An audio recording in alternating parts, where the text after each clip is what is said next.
পারবেন কি গোল করতে। চলছে প্রথমার্ধের ম্যাচ, এবার কিন্তু বলেন নিয়ন্ত্রণে ভাই ভাই একাদশ একেবারে টাচ নাই টুইনে ঠেলেছেন। এবারে অবশ্য লক্ষ্যবস্তু সব চুমান চলে গেল গোল লাইনের বাইরে। সুপ্রিয় দর্শক মন্ডলী, আপনাদেরকে এই পড়ন্ত বৈকালে আরো একবার আমাদের প্রধান অতিথি মহোদয়ের পক্ষ থেকে জানাচ্ছি আন্তরিক শুভেচ্ছা এবং অভিনন্দন।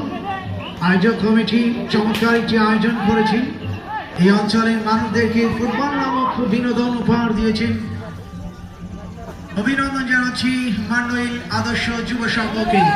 চলছে grand final match, square pass করেছেন ভাই ভাই একাদশ। 1 নম্বর জার্সি আবারও বল পেয়েছেন সাকিব একাদশের দলের সাকিব, মধ্যমাঠ থেকে ড্রিবলিং করে বাড়িয়েছেন সতীর্থ খেলোয়াড়কে। আবারও সাকিব একাদশের চমৎকার একটি প্রয়াস, চলে যাই ট্রাস লাইন অতিক্রম করে। সুপ্রিয় দর্শক, এখন পর্যন্ত খেলার ফলাফল সাকিব একাদশ 0, ভাই ভাই একাদশ 0। খেলোয়াড়দের মধ্যে কিছুটা ক্লান্তি থাকবেই, কারণ একটু আগে ভাই ভাই তিনবার খেলেছে। যাই হোক, এই কারণে কিছুটা প্লাস পয়েন্ট সাকিব একাদশ, তারা গতকালকে খেলেছে, সারাদিন রেস্টে ছিল। যাই হোক, আক্রমণে ভাই ভাই একাদশ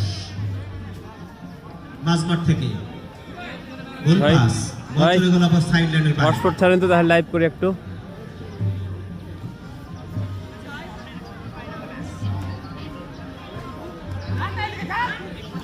সাকিব একাদশ সুযোগ পেয়েছে, ঢুকে পড়েছেন, রাখতে পারেন কিনা? হ্যাঁ, রেখেছেন। দেখা যাক কাকে দেন। দলীয় খেলোয়াড় সামনে আছেন, তিনি স্ট্রাইক নিয়েছিলেন, বল চলে গেছে সাইড লাইনের পায়ে।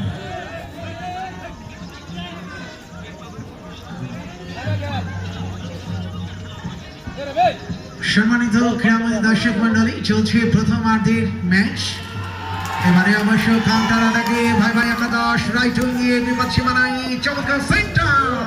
গোল করার মতো কোনো খেলোয়াড় ছিল না। হ্যাঁ, ওখান থেকে কাটিয়ে নিয়ে আসলাম, মানে কম ব্যাপার না। সম্মানিত দর্শক মন্ডলী, আমাদের পশ্চিম প্রান্তের গোল পোস্টের সামনে যে সকল দর্শকগুলো রয়েছেন, আপনাদের কাছে বিনীতভাবে অনুরোধ করছি, আমাদের মাননীয় প্রধান অতিথি খেলাটি মনোযোগ সহকারে উপভোগ করছেন।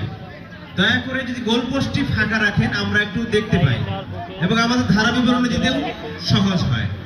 মারুফের দৃষ্টি আকর্ষণ করছি, হিমেল তোমাকে খুলছে। দেশনেত্রী আপসীন নেত্রী বেগম খালেদা জিয়ার সামরিক সচিব এবং বাংলাদেশ জাতীয়তাবাদী দল কার্যনির্বাহী কমিটির অন্যতম সদস্য। সুপ্রিয় দর্শক, আজকের এই 2 দিনব্যাপী ফুটবল আসরে যারা চমৎকার সাউন্ড সিস্টেম